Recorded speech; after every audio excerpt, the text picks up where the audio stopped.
ശർമ്മജി, നമുക്ക് കത്ത് വന്നിരിക്കുന്നത് എറണാകുളത്ത് നിന്നാണ്. സരിത രമേശാണ് കത്ത് അയച്ചിരിക്കുന്നത്. എന്താണ്? മകൻ വിദേശത്താണ്, ഉപരിപഠനം ചെയ്യുന്നു, പാർട്ട് ടൈം ജോലിയും ഉണ്ടായിരുന്നു. ഇപ്പോൾ ജോലി നഷ്ടപ്പെട്ട് പഠനത്തിനും മറ്റു ചെലവിനും വളരെ ബുദ്ധിമുട്ടിക്കൊണ്ടിരിക്കുകയാണ്. ഇനി 1 വർഷം കൂടി പഠനമുണ്ട്. ജോലി കിട്ടിയാലേ അവിടെ പിടിച്ചു നിൽക്കാൻ പറ്റൂ. എന്താണ് ചെയ്യേണ്ടതെന്നാണ് ചോദിച്ചിരിക്കുന്നത് അമ്മ. സ്ത്രീ പുരുഷ ഭേദമന്യേ, ജാതിമത ഭേദമന്യേ, പണ്ഡിത പാമര കുബേര കുചേല വ്യത്യാസമന്യേ, രാജ്യാന്തര വ്യത്യാസമന്യേ, ജനിച്ച ലഗ്നത്തിൻ്റെ കർമ്മസ്ഥാനമായ 10ാം രാശിയിൽ 10ാം ഭാവത്തിൽ ശിരസറ്റ ഗ്രഹമായ കേതു, അഗ്നിഗ്രഹമായ കേതു, മുറിക്കപ്പെട്ടതും മുറിഞ്ഞു പോകുന്നതുമായ കേതു, അധികാരമില്ലാത്തതായ ഗ്രഹം, അല്ലെ അധികാരത്തെ ചോദ്യം ചെയ്യുന്ന ഗ്രഹം, അല്ലെങ്കിൽ പൂർണ്ണത വരാത്ത ഈ കേതു നിൽക്കുന്ന കാരണം ആ പഠിത്തം ഉപരിപഠനത്തിന് ഒരു സഹായമാവുമല്ലോ എന്ന് വിചാരിച്ചൊരു ജോലി കയറിയതാണ്. അപ്പോൾ ആ ജോലിക്ക് തടസ്സമായി. അപ്പോൾ ആ പഠനത്തെ ബാധിച്ചു. നേരത്തെ മുതലേ ആ ജോലി ഇല്ലായിരുന്നുവെങ്കിൽ ആ ഉള്ളത് കൊണ്ടൊക്കെ ഓണം പോലെയൊക്കെ ഘോഷിച്ചു പോയേനെ. ഇപ്പം ഓണവുമില്ല, ഉള്ളതുമില്ല. ആയതിനാൽ ആ ഖേതു എന്ന് പറയുന്നത് ആജീവനാന്ത കാലത്തേക്കുള്ള ഒരു ഗ്രഹനിലയിലെ ഒരു ഗ്രഹമാണ്.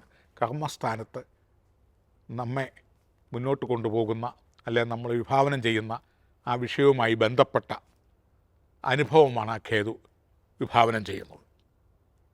ശിരസറ്റ ഗ്രഹമായതുകൊണ്ട് ഒരു കാര്യത്തിന് തുടങ്ങിക്കഴിഞ്ഞും അവസാനിക്കുന്നതിന് മുമ്പും ഇട്ടുതല്ലി പോകുന്നതാണ് ഖേതു.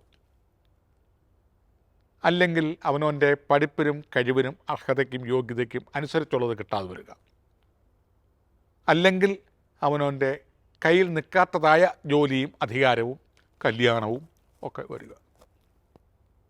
അത് കുഞ്ഞുങ്ങളുടെ കയ്യിൽ അപ്പക്കഷ്ണം കിട്ടിയ പോലെ ചുറ്റോടി ചുറ്റും കാക്കയും പക്ഷിമൃഗാദികളൊക്കെ കൊണ്ട് റാഞ്ചിക്കൊണ്ട് പോകും. തീരെ പൊടിക്കുഞ്ഞ് അതിനെ സൂക്ഷിച്ച് ഇതെന്നാൽ ഇതൊന്നും കഴിക്കാം എന്ന് വിചാരിക്കുന്നില്ല. അതിങ്ങനെ കളിച്ചുകൊണ്ടിരിക്കുക, റാഞ്ചിക്കൊണ്ട് പോകും, അല്ലെങ്കിൽ അത് നഷ്ടപ്പെടും. കൊച്ചു കുഞ്ഞുങ്ങളുടെ കയ്യിൽ കിട്ടി കളിപ്പാവ് പോലെ. പിന്നെ ഒരു ഭാഷ കുരങ്ങൻ്റെ കയ്യിൽ മുല്ലപ്പൂമാല കിട്ടിയ പോലെ എന്നൊക്കെ പറയും. ഈ ഖേതുവിന് ഇങ്ങനൊരു കുഴപ്പമുണ്ട്. ശുഭഗ്രഹങ്ങളുടെ ദൃഷ്ടിയോ ശുഭഗ്രഹങ്ങളുടെ കൂടെയോ യോഗബലങ്ങൾ ദർശിക്കുകയോ ചെയ്താൽ ആ ഖേതു ദോഷങ്ങൾ വന്നാൽ പോലും അതിനെ തരണം ചെയ്ത് മുന്നോട്ട് പോകും.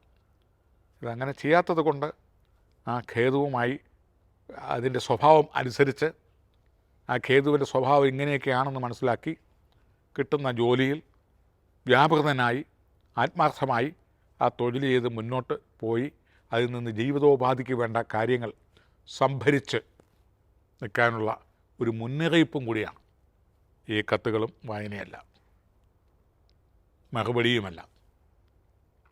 ആ ഖേതുവിനെ ശക്തിപ്പെടുത്തുക. ആജീവനാന്തകാലം വൈഡൂര്യം ധരിക്കാം, ഒരു 8 കാരറ്റ്. പിന്നെ അതിൽ മാത്രം അതികഠിനമായ ദോഷങ്ങൾക്ക് രത്നങ്ങളോ അല്ലെങ്കിൽ മന്ത്രജപങ്ങളോ സ്തോത്രങ്ങളോ മാത്രം കൊണ്ട് കാര്യമാവുന്നില്ല.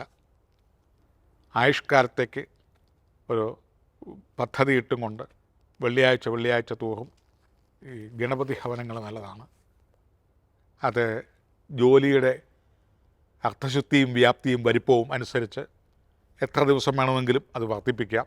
18, 21, 41 ഒക്കെ ദിവസം സ്ഥിരമായി വെള്ളിയാഴ്ച ദിവസങ്ങളിൽ ഗണപതി ക്ഷേത്ര ദർശനം നടത്തുക.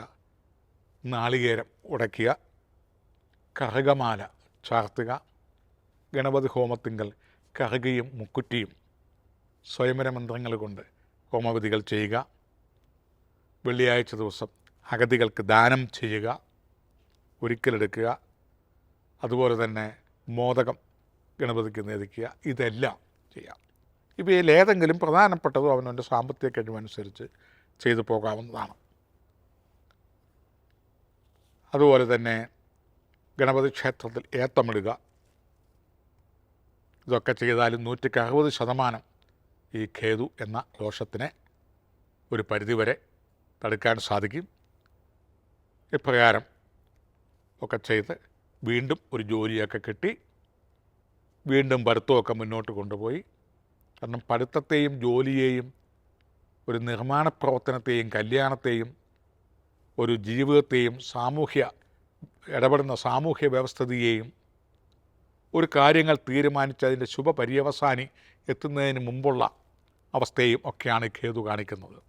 കർമ്മസ്ഥാനത്തെ കേതു ഒന്നും മുഴുപ്പിക്കുകയില്ലെന്നാണ്. ഈ പ്രതിവിധികളൊക്കെ അങ്ങ് ചെയ്ത് മുന്നോട്ട് പോകണം. ഗണപതി ഹോമം, വൈഡൂര്യ രത്നധാരണം, വെള്ളിയാഴ്ച ഒരിക്കൽ, അതുപോലെ തന്നെ സാധുക്കൾക്ക് അന്നദാനം, ഇതൊക്കെ ചെയ്ത് മുന്നോട്ട് പോവുകയും എൻ്റെ അവസ്ഥയും തലവരെ ഇതാന്ന് കണ്ടും കൊണ്ട് ഏറ്റെടുക്കുന്ന തൊഴിലിൽ അതിനുള്ള ബുദ്ധിയും യുക്തിയും ഉപയോഗിച്ച് മുന്നോട്ട് പോവുക. ഏതെങ്കിലും കാര്യങ്ങൾക്ക് പ്രതിസന്ധി വന്നാൽ അടുത്ത ജോലി കാര്യങ്ങളിലേക്ക് ചിന്തിച്ചുകൊണ്ട് വേണം ഒരു ജോലിയിൽ പ്രവേശിക്കുവാനായിട്ട്. ചില ആളുകളുണ്ടല്ലോ, ഒന്നിലധികം തൊഴിലുകൾ ഒരേ സമയത്ത് മേഖലകൾ കണ്ടെത്തും. പ്രത്യേകിച്ച് കല, രാഷ്ട്രീയം, മറ്റ് ബിസിനസ്സുകാർ, ഇവരൊക്കെ ഒന്നിൽ തന്നെ നിൽക്കത്തില്ല. കാരണം ഒന്നിലൊരു ക്ഷീണം കണ്ടാൽ അടുത്തതിൽ കയറിക്കോണം. എവിടെയാണ് ക്ലിക്കാവുന്നത് എന്ന് പറയാൻ പറ്റില്ല. അതിനനുസരിച്ചിരിക്കും. പ്രത്യേകിച്ച് കലാകാരന്മാർക്ക് കൂടുതൽ, കലാകാരികൾക്കൊക്കെ ഈ കേതു ലഗ്നത്തിലും 7-ലും 10-ലും ഒക്കെ നിൽക്കുന്ന കാണുന്നുണ്ട്. അതിനോടുകൂടി ചില യോഗനിലകളുമുണ്ട്. അവർ ചിലപ്പം കുറച്ച് കാലം കൊണ്ടങ്ങ് ശോഭിക്കും, പിന്നീട് അത് നിലനിൽക്കാതെ വരും. അതുകൊണ്ട് മാറി അവർ അവരുടെ അഭിനയ കലകൾ, സംവിധാന കലകൾ, മറ്റ് ആർട്ടിസ്റ്റുകൾ വിവിധ രീതികളിലേക്കൊക്കെ മാറി പോകുന്നതും അതുപോലെ തന്നെ കളം മാറി ചവിട്ടുന്നതുമൊക്കെ രാഷ്ട്രീയക്കാരിലുമുണ്ട്. ഇത് കണ്ടറിഞ്ഞ് ഈ പറഞ്ഞ പ്രതിവിധികൾ മൊത്തത്തിൽ ചെയ്യാം.